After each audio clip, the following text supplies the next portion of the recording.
Right. A very good evening or good morning to everyone who is joining from India, and I can see Jay from the US. So great to see everyone. Thank you for joining this session. I'm Devish Lathi from the Next Genius webinars team, and we are here with a very exciting session. We have Dhruva Bhat from Lumiere Education, and we are looking forward to learning from Dhruva on how to guide students, how to help them in their profile building for highly selective college admissions. And before moving forward with the session, let me just introduce Dhruva. Dhruva is a great friend. He graduated from Harvard, and then currently he is a DPhil and an MPhil candidate at Oxford University. He is studying international development over there. Dhruva started Lumiere Education with his friend uh, Stephen Turban, and they run an amazing research program. It's a highly selective research program called the Lumiere Research Scholars Program. Apart from that, Dhruva grew up in Chennai, India, and attended a local CBSE school there. And from there, uh, he built his profile. And I'm not sure, Dhruva, if you went to a counselor yourself.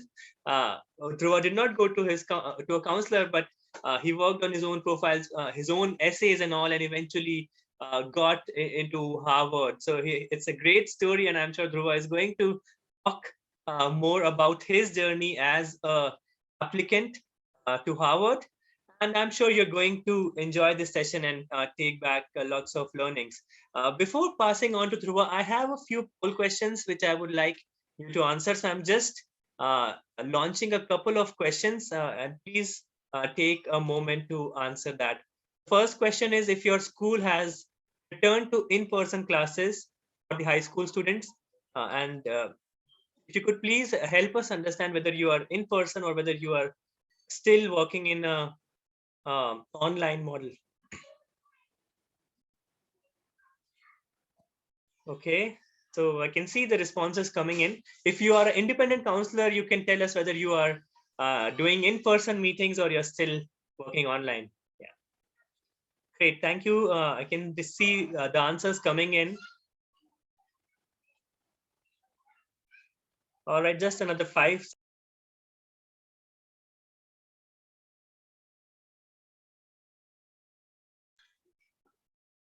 All right, thank you. So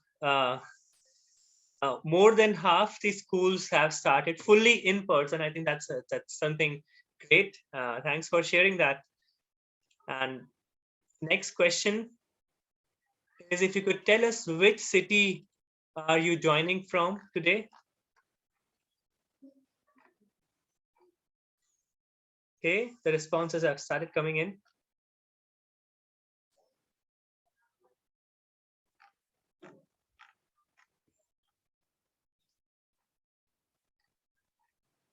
Okay, another two seconds, and all right. Thank you for Wow, answering Devesh, that. I see that Chennai is not on that list, despite having a Chennai-based guest. Oh no, that's I think that's a mistake from my end. But yeah, so this is what it is. We have Mumbai, Delhi, Bangalore, Hyderabad, and then a lot of you who are from other Indian cities. I believe many of them would be from Chennai, or some of them, of course. Okay, one more question, and if you could tell us which curriculum do you follow at your school?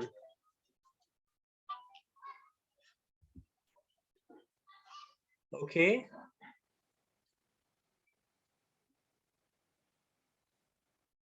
All right. Another 10 seconds. Perfect. Thank you so much. And it's a good mix here. That's great to know. All right. So I think that's where we'll stop quizzing, and I'll move back to Dhruva now. Dhruva, it's a pleasure to have you with us today. Thank you for joining. And we are looking forward to learning on how can counselors help their students discover their passions and build their profile. Over to you now, Dhruva. Hi, everyone. It is so wonderful to be here, and I'm excited to speak with you all about what I've learned about the process of building profile over the course of the last many years, both personally and in the process of running Lumiere. But before I dive into the material of the presentation, I wanted to start with a bit of my own story, because I think that there is a lot to learn from the mistakes that I made and the things that I did right, and I'm open to answering any questions at all about my personal journey. We will then talk more abstractly about sort of profile building and the pursuit of passion, and then finally I'll tell you a little bit more about Lumiere, the organization that we run, and conclude with that. But who am I? So as Devesh mentioned, I grew up in Chennai, spent the first 17 years of my life there. And for the vast majority of that time, I had no plans of applying to study abroad. All around me, I didn't know anyone who had gone from India to the US as an undergrad. Of course, like a good South Indian, I knew many people who had gone abroad for their master's or their PhD. But the constant refrain around me was, studying abroad for undergrad isn't worth it. It's too expensive. You won't get in. And so I just kept at the things that I was interested in. Luckily, I had parents who would, allow me to register at every library in town and go to any activity I wanted. So through middle school, I did some theater, I did some debating, I did some quizzing, I did all of these different bits and pieces as a way of being able to explore the different things that I was interested in. Starting in about 8th or 9th grade, I think those interests started to settle a little bit for me. I discovered two things that I was really excited by and that I wanted to keep doing all through high school. One of those was debating, and I was lucky enough to attend a session by Andrew Fitch, who was the coach of the Indian national debating team at the time that was organized by the Indian Schools Debating Society, and I absolutely loved it. From the moment I came out of that workshop, I found that it challenged me intellectually in a way that school never had. I knew that I was a good speaker and I wanted to get better, so I would be able to express myself the way that these coaches and the other debaters were. And I enjoyed the competitive aspect of it as well, and trying to figure out good strategies to beat somebody else. So I kept at it. I tried out for the national team in 2010. In 2009, didn't get in. In 2010, didn't get in. And finally, when I was in the 10th grade in 2011, I got into the national team where I represented India at the World Schools Debating Championships in Dundee, Scotland. We didn't do very well that year, but I came back and was on the team in 2012 and 13 as well. And in both of those years, we were lucky enough to make it to the elimination rounds. And I was ranked as one of the top speakers in the English as a second language category. While I was doing that and off on these debating adventures, I'd also discovered that another thing that I really enjoyed. So when I was in the 8th grade, I participated in a summer German language learning camp at the local Goethe Institute, or Max Muller Bhavan as it's called, in Chennai. And once again, I spent that summer learning German from morning till evening, and it lit me up in a way that few other things had, because I realized that learning a language could really expose you to foreign cultures, foreign ideas, which I'd never had the chance to do because I had never traveled to India, traveled outside of the country until I was about 15. My family never took vacations outside the country. And so that meant that this was a window into a foreign culture and a foreign people that I didn't have. And I also realized what it meant to be taught a language in a way that was fun, because to be honest, I think my school and most schools in India probably don't do that great a job of teaching languages. And these people were using newspaper reports and plays and activities and doing all of these things to teach German. And so I decided I wanted to keep doing that alongside school. And by doing that, I got the opportunity to get a scholarship to go to a German language camp in Germany when I was 15, and also then tried out and made it on to the team that represented India at the International German Olympiad, where I won a bronze medal. Alongside this, I was sort of chugging away at school, managed to keep up my grades, tried out for student government, and was head boy in my final year. And through all of these things, I started to realize that there were two things that were happening. One was that I realized that I was academically strong, but I really had no idea what I wanted to study. And so when I looked at the courses that were available around me in India, where I'd have to pick a specific subject and just do that subject for 4 years or 3 years, that thought terrified me. And in comparison, I started to learn about the liberal arts system in the US and figured that would be a much better fit for me because I could then explore a couple of different subjects and pick one. The second thing is through debating, I started to meet people from other countries who were applying to the US for undergrad. And that was the first time I realized, hey, this is something that people do. Like it's not out of the ordinary. And as Devesh mentioned, I didn't have an independent counselor that I could work with. In fact, my high school didn't even have a guidance counselor. So speaking to people and sort of figuring out the process, I put together the application and applied abroad. I applied only to places which could give me need-based financial aid because there's no way we would have been able to afford it otherwise. And ended up being roundly rejected from the majority of places I applied to. So of all of the universities I applied to, I got into Emory in Atlanta. I got into Amherst, the liberal arts college in Massachusetts, and I got into Harvard, which is where I ended up going. Thankfully, Harvard gave me a full ride, and so I spent 4 fantastic years there in Eliot House. 3 of them were spent in that dorm that you see in the middle of the screen, and I got to explore political science and religion and culture and economics, and ended up deciding that I wanted to major in economics, and stuck with it through my entire time in undergrad. And that's when I started to do research in a really meaningful way with professors over the summers with research organizations. And that was once again a situation where I did it and it just felt right. And I realized that I could spend my time thinking about these big issues in the world. I could spend my time reading and writing and presenting my opinions, and others would actually care enough to listen. And so because of that, I figured I would want to continue the process of doing research and learning. So I applied to graduate school straight out of undergrad, ended up going to Oxford, where I did my master's degree in international development on a scholarship called the Rhodes Scholarship, and then did my PhD, or I'm in the process of doing my PhD. I'm optimistically saying it in the past tense, but I'm in the process of doing my PhD at Oxford currently. And over the last 2 years, building on all of this experience I have, mentoring students and working on research and my own international experiences, I've started an organization called the Lumiere Research Scholar Program, where high school students from around the world are matched one-on-one with a PhD mentor, and the mentor guides them as the student explores the subject and writes a 15 to 20 page research paper on that topic. And we've had over, at this point, I think 600 fabulous students from more than 30 different countries who've done the program, gone on to Ivy League universities, Oxford, and all over the place. And so what I'm going to talk about over the next few slides is hopefully a distillation of what I've learned, both from my own personal experience and in the process of working on Lumiere over the last 2 years. I recognize that there's probably a big diversity of experience in this room, both relatively new counselors and more experienced counselors. So I hope that I'll try to go from sort of the basics to more nuanced things. But if you're one of the more experienced counselors in the room, I hope you take this as an opportunity to reflect on what your experience has been like and share whatever it is. So feel free to use the chat to share any thoughts or ideas related to what I am talking about. But before that, I would love to know, what do you find the most challenging about helping a student build their profiles? If you could put your answers in the chat, that would be really, really useful. I'll give you a minute or two.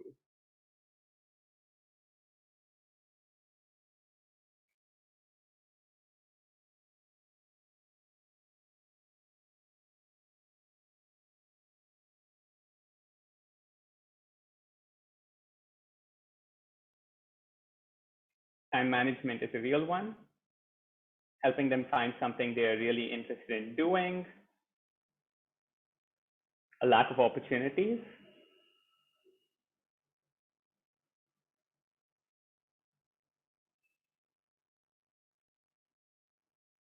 Fabulous. I'm sure more answers are going to come in. At times, there's nothing beyond academics. Educating parents, that's real. And prioritization. Great. I think all of these are very reasonable answers, and we're going to be talking about them as the session goes on. But before we dive into the details of how to do it, I think I want to start at a framework, which is, why would you want to build profiles? So when you're applying to universities, particularly in the US, but also in the UK and in increasingly places like India with Ashoka or Korea or other places. There are really two elements to getting in. There's the academics and there's the profile. And the academics is pretty straightforward. It's the grades that students get from 9th through 12th. It's their test scores, whether that's the SATs, the APs, the ACT, and any other academic pieces they have, like competitions, academic competitions they've done, quiz bowl, research, that sort of thing. And profile, on the other hand, is about the other parts of your life. What is the leadership that you have shown? What are the experiences that you've had? What are the projects that you have done? And I think it's important to think about profile building as this sort of holistic process, but not to be caught in the idea that it has to be a holistic sense of well-roundedness is the place to aspire to. In fact, what I want to say through this presentation is that well-roundedness is the place from which students should begin. And from there, what's really important in terms of college applications is what's called a spike. Is this a term you're all familiar with? If you could put a thumbs up or a hand up if you have heard this term before.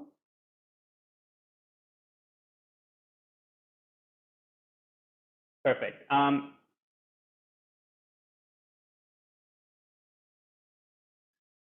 Great. So here's what students begin with in the 7th, 8th, 9th grades. They, at this point, they're children, entirely children, and they should be doing entirely what they enjoy and broadening their set of experiences. We should be encouraging them to try out different things: sports, music, volunteering, travel, research, extracurricular activities at school, extracurricular activities outside, and so on and so forth, such that they're able to try out a number of these different things and have the incredibly varied experience of being human. That's important for them to understand who they are, what matters to them, what they care about. And ideally, this happens naturally. Is as they broaden that set of experiences. In my case, I'd done theater, I'd done some volunteering, I'd done all of these other things. The student begins to find those one or two things that really speak to them. And that's when the student needs to start building a spike. And if that isn't happening naturally, say by the 10th or the 11th grade, that's where you as counselors need to step in and help them reflect on their experiences to build that spike, both in terms of helping them identify what it is they want to do it in, and in order to help them find the opportunities that can help them do it. So what does building a spike mean? Let's say we have a student who in the 8th grade learns about the environment for the first time and is horrified that that water pollution is as much of a problem as it is, finds herself really excited by this topic, really angry at this topic, and starts to volunteer at a local nonprofit. Says to their mom, I really want to do something about this. And the mom says, okay, how about I see this thing in the newspaper, how about you go volunteer? And then through 9th grade through 10th grade continues to volunteer at that local nonprofit, regularly going there on the weekends, helping them clean up lakes. This is actually something my sister did through most of middle and high school. And then eventually, naturally, that's likely to lead to them leading volunteer efforts as they become one of the more experienced volunteers, helping recruit more volunteers, helping organize the next lake cleanup, helping plan out and create social media campaigns for this organization. And by doing that, they then start to develop their understanding of the topic and the dynamics of the situation.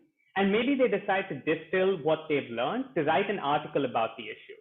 And of course, this might not be a path-breaking article that gets published in a national newspaper, though great if that's the case. But maybe it's an article that they submit to a local newspaper, to a school blog, to a sort of competition that they see online and they submit to.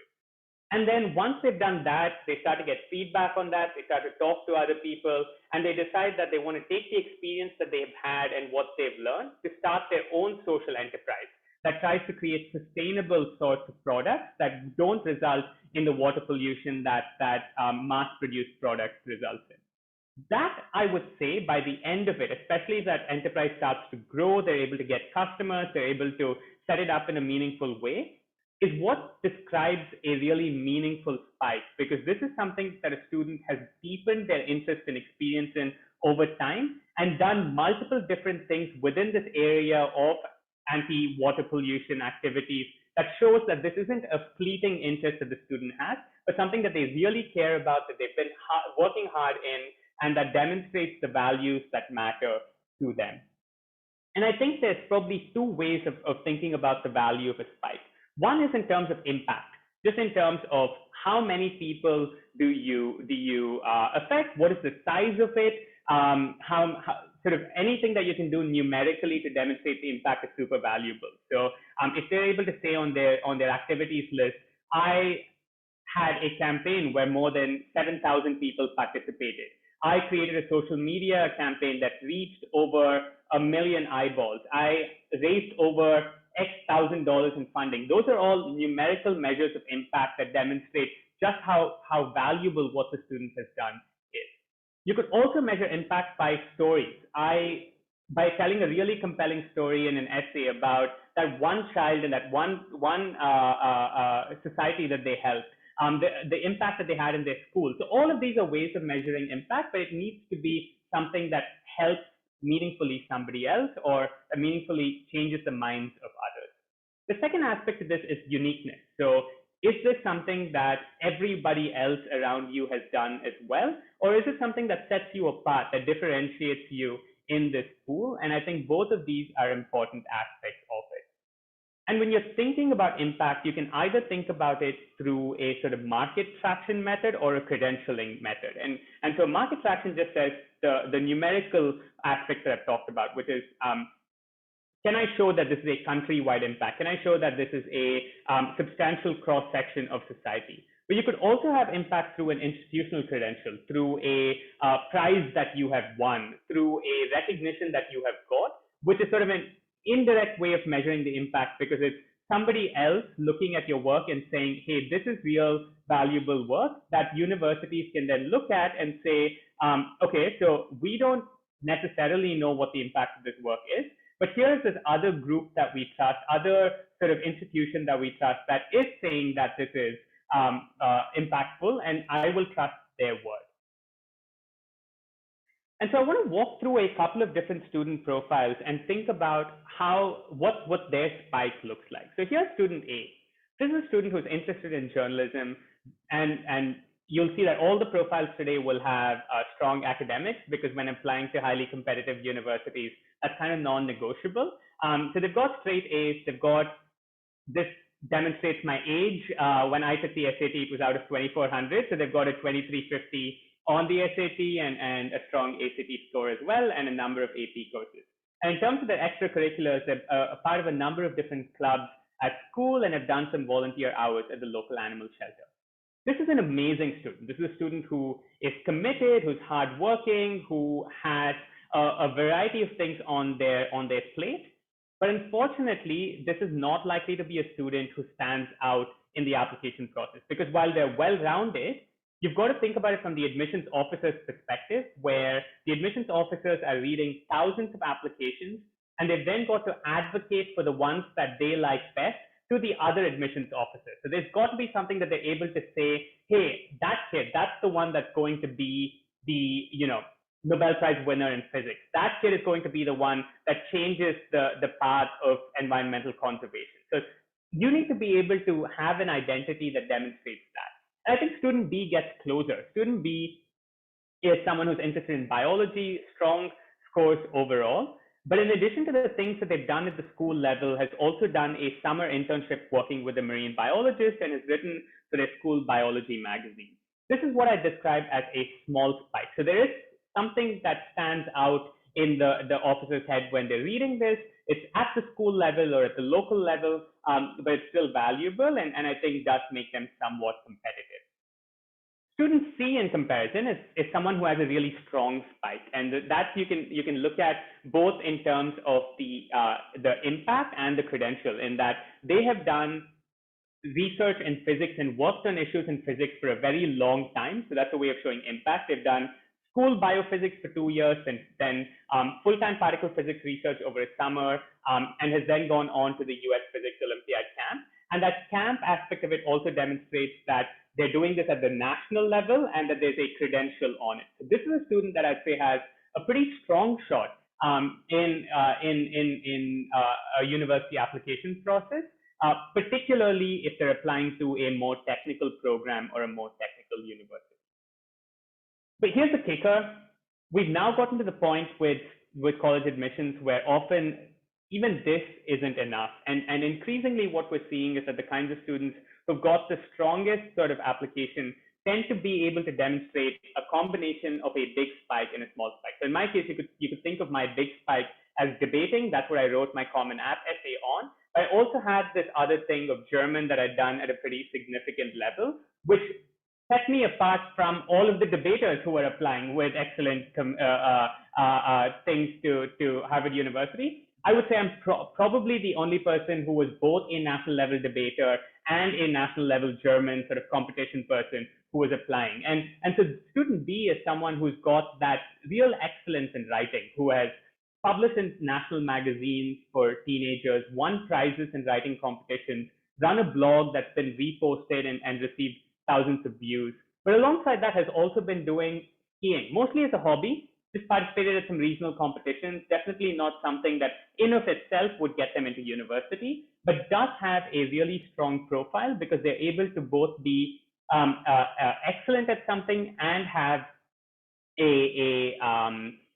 something that sets them apart from others in the same field. So looking at this, where do we stand?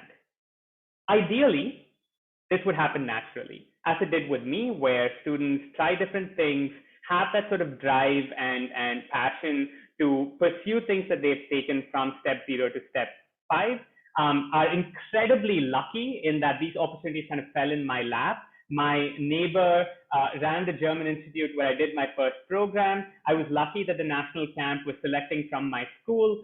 Those were not things that if I hadn't been born in the place and time that I had, I would have received.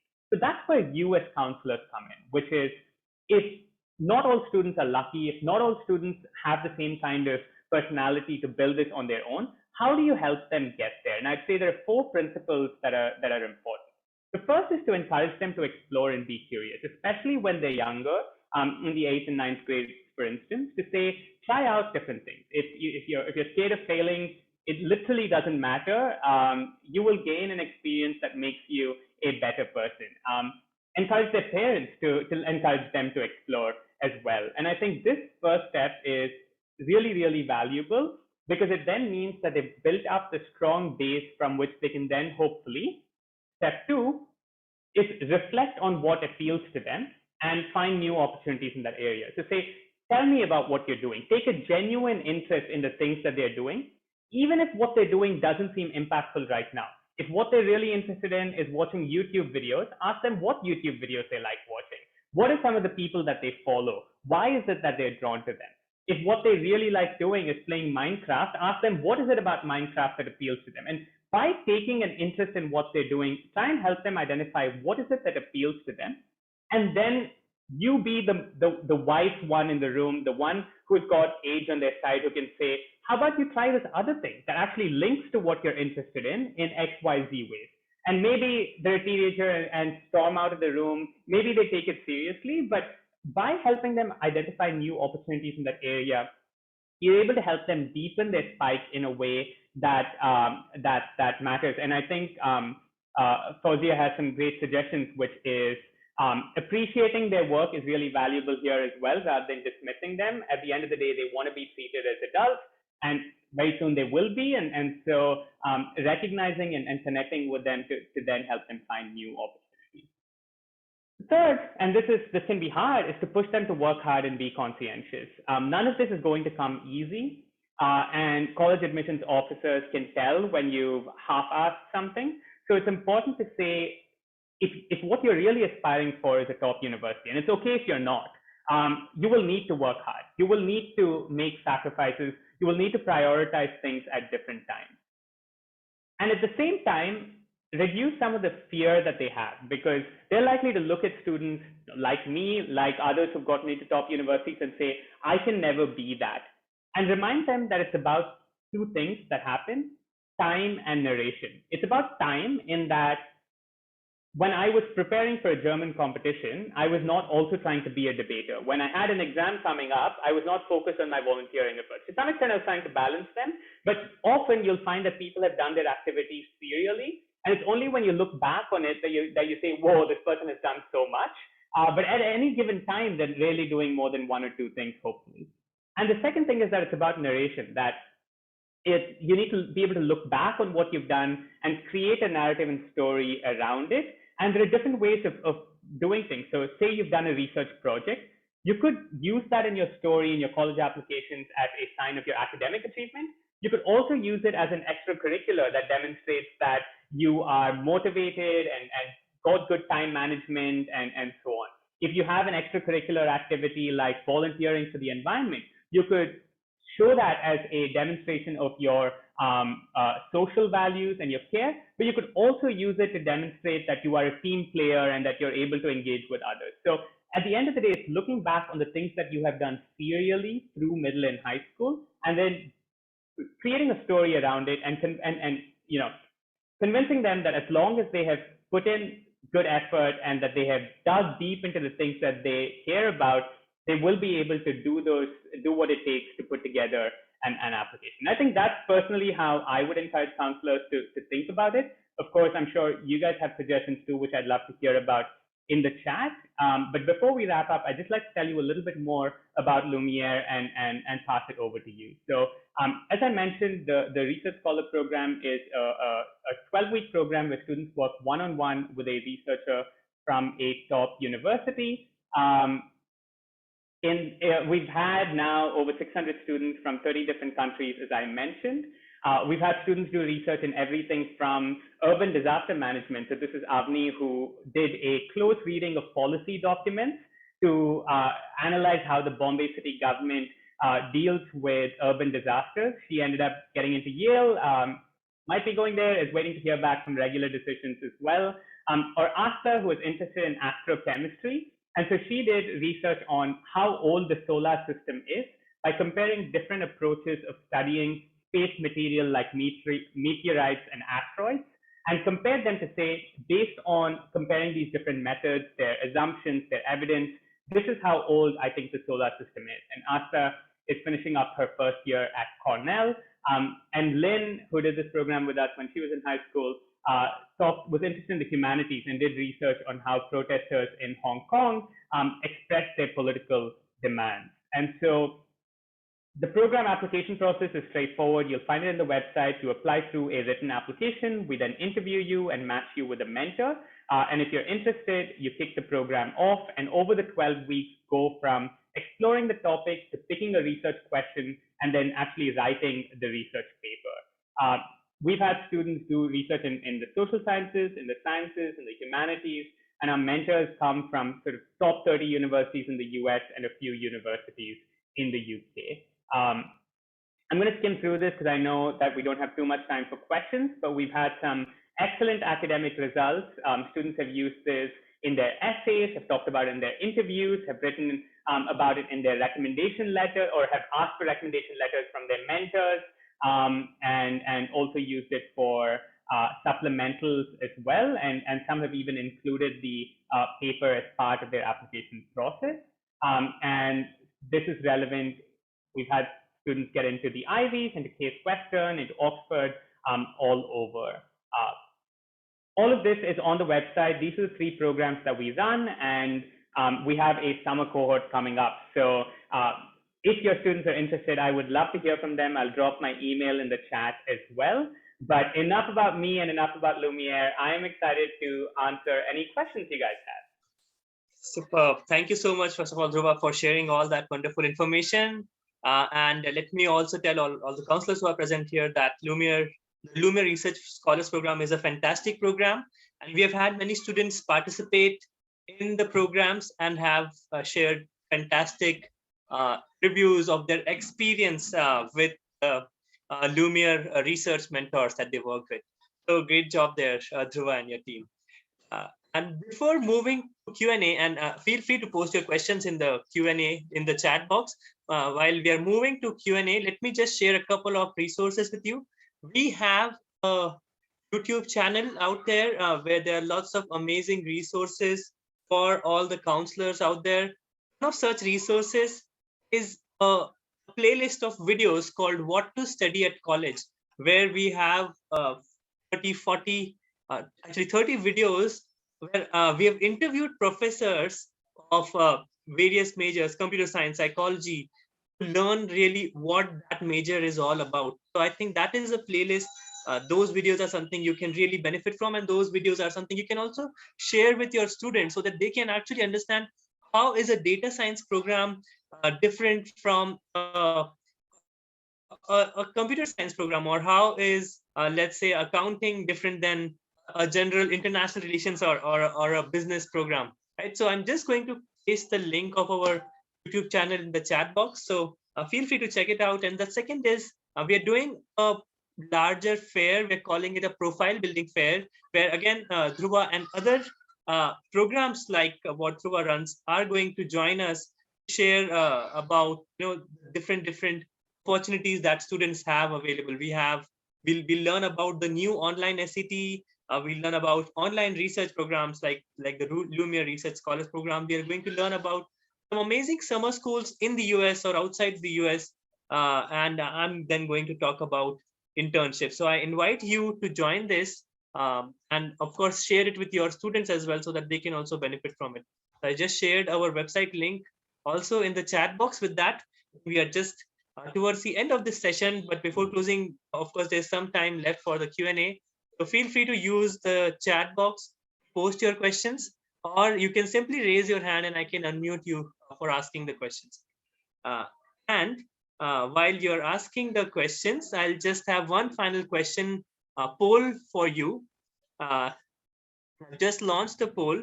If you could tell us about you, about whether you're a high school counselor, an independent counselor, school administrator, teacher, or whether you're a student or a parent. There are a couple of students who joined the session that I'm aware of. So, okay, I can see the answers coming in. Thank you for responding. Just 10 more seconds.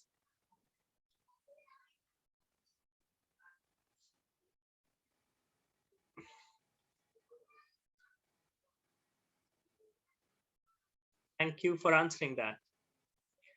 So that's for you. And with that, let's move on to some questions. And Dhruva, thanks for sharing your email ID.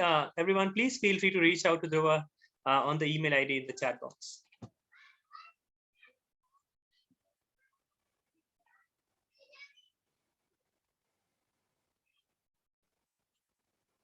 And feel free to just raise your hand. I'll be able to unmute you so that you are able to ask your question.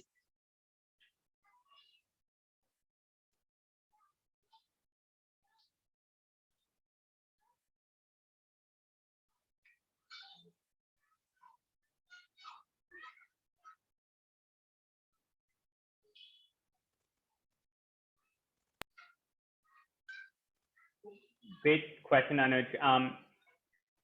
In some ways, I think students might know even more about this than we do, because so much of it is available online, and I think that's something that students are very familiar with. So I find that, especially for younger students, YouTube is an amazing resource. For example, there's Crash Course, which is a set of videos on different topics that they can explore. There are Khan Academy, edX, Coursera. All of these are really valuable in getting students a sort of foothold in these areas. And then, of course, you might need to help them brainstorm about where they can go from there. That becomes a little bit tougher. And I think a couple of the things that that you can help them do are, first, connect them to people who are in that area. So you might not know the answers, but you might have a friend who's working in that area, or you might have a family member who's done something there previously. And I think putting them in touch with them can be what is needed to help break that ice. And the second is, if you don't know where to send them, encourage them to be persistent. So say you have a student who really wants to volunteer with an NGO, but there isn't any option for them there. There are some companies that can help make that connection, but if they don't have the ability or desire to pay for it, then they might need to email 50, 60 different NGOs and follow up with them until one of them responds positively. And so acknowledging that it's going to be hard and that they will need to be persistent with it, I think is important. And finally, I don't think there's any harm in starting small with something that's very local in your own neighborhood, in your own community, in your own school. And as you build up your skills and abilities in that, I think more larger scale ones become possible as well. So I hope that's useful. Yes, thank you, Dhruva. I also would like to understand, you gave the examples where majority of, all the 4 profiles had information about the last 2 years. Mm-hmm. What I understand is profile building starts like for the last 5 years. Yeah. Do you feel that because most of the admission officers will look at it as a baked application, if someone is just waking up after the 10th grade to realize that I now need to work on my profile. So, what are your thoughts about, students who don't have, who are waking up in the 10th grade and certainly don't have a base there? And also the second part, Dhruva, is to also, I want to understand about Lumiere for children who are average in academics and who are aiming for not so top tier colleges. How do you see the mid-tier colleges looking at research papers? Does it add extra value when your academic scores are low? And is that like an easy admit, or does that start having a question mark that you're coming up with a research paper, but academics you're not very good at? Yeah, so good questions on both fronts, and I think the first question links to what Aisha said as well. I don't have a great answer there, to be honest. If anybody else has anything to pitch in with, it would be helpful as well. The students that I described, I think those activities definitely did start from the 9th or 10th grade, so they would have done things in school that then led up to things later on. I think my answer to that would honestly be, I don't really think there's any student who is starting from scratch at 10th grade. Like, they've had 24 hours in a day. They spent that doing something. And maybe what they spent that doing was playing a sport or helping out at home or reading something or watching something. And I think digging deeper into what it is that the student has been doing with their time could be the starting point that's needed, because any of those things could be used both as a starting point to identify further activities to build on, but also from a college application perspective can help explain what they spent their first couple of years doing. So I would really be wary of this idea that students are sort of blank slates until the counselor starts working with them. And then I think the step is to help them build on whatever sort of green shoots, those little roots that they have. So for instance, help them identify, is there some sort of theme to the things that they were interested in the 9th or 10th grade? Are there any little things that stood out to them? And then find opportunities in that. Maybe do a research paper in that area, maybe volunteer in that area, maybe do an internship in that area, so that they can then prove, as is the case, that this is not something that they woke up to in the 10th grade, but something that has roots that started before.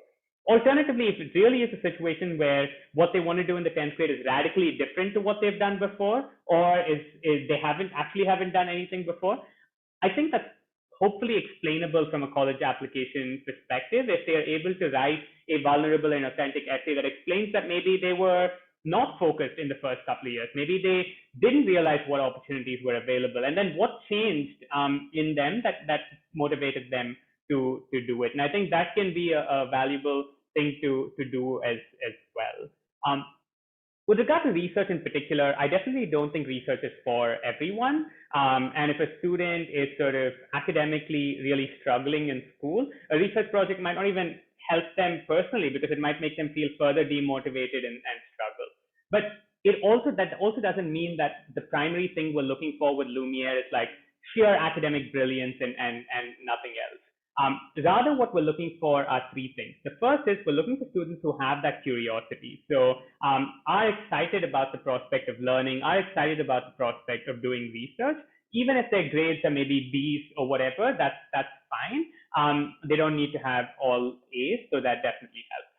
Because the second thing that matters is that they are willing to put in the time and effort. We expect students to put in about 8 to 10 hours of work a week. A lot of it is independent and self-motivated. It involves reading hard text, finding data, writing things, being given feedback and needing to improve on it. So if they have that work ethic and determination and are maybe not the smartest kid in the class, that's actually great, because that means that by doing a program like this, they can go, the growth that they see in themselves could be even higher and larger than someone who's brilliant to begin with. And finally, what we ask for is also that students have a sort of come in with a sense of what they want to do research on. Because the risk for us is not actually a student who is not, insanely smart, but a student who is sort of pulled in too many different directions, because research is narrow, it is specific, it is on a particular topic. And so students do need to come in saying, I'm going to do research in behavioral psychology, or I'm going to do research in finance. Not come in saying, I'm interested in physics and music and psychology, and I want to do a research paper that combines all of these different things, because that's quite hard for us to handle. So an area that they're interested in, curiosity and willingness to learn, and work ethic and determination, I think are really what matters. Sort of high grades and natural brilliance are useful, but not necessary. Fantastic. Dhruva, we are almost coming towards the end of the session now. We are just a little bit over time, but we do have one final question. And of course, Dhruva, you have shared your email ID. So everyone feel free to reach out to Dhruva. But I can see one question from Aisha, who has said that 2 of her students are in grade 10 right now, and they haven't engaged in any profile building activities, but want to pursue undergrad in the US. So do you think they can now build a strong profile? What are your comments? Yeah, I think that's in line with the question that Anuj asked as well. And part of it is expectation setting. Just to add on to that is, maybe it doesn't make sense for the student to just apply to IVs and refuse to apply anywhere else, because their profile might not be as competitive as others is for the IVs. So you might have to have that tough conversation with them and say, absolutely go for that, apply to 2 IVs, but also apply to students, to universities that are more of a target and a reach. And maybe encourage them to think, okay, why is it that you haven't focused in on an issue before? Maybe it's because you need a different learning style to something that is very independent, academically motivated. Hey, have you considered a liberal arts university where there's small student-teacher ratios, and they are able to, and I mean a liberal arts college like, say, Pomona or Amherst, where the teachers are very hands-on and there are low ratios? Have you considered experimental colleges like Bhat and some of the colleges that they've got? So trying to think about, if the student really has made it all the way to 15 or 16 without digging deep into something or working hard at something, then maybe that indicates that the topmost university might not be the only university that they would flourish at, and encourage them to think about other places that they could apply to as well. But I don't think it's too late, just to walk back on everything that I've said.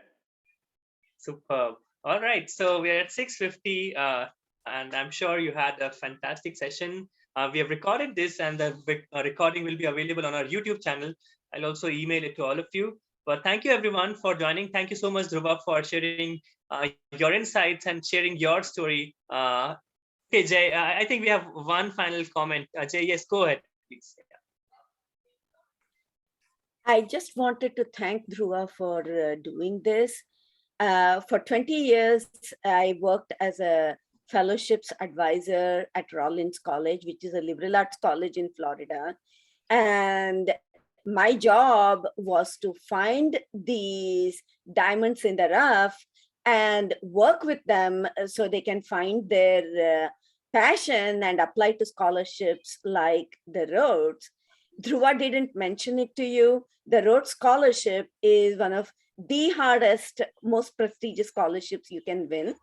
And it's not so much about Dhruva was incredible, he got the scholarship, which is clearly, obviously true, but then what you do with it, right? I mean, the Rhodes Scholars, I mean, the description or the reason they get the Rhodes Scholarship is because they have a potential to change the world for a much better life for everyone.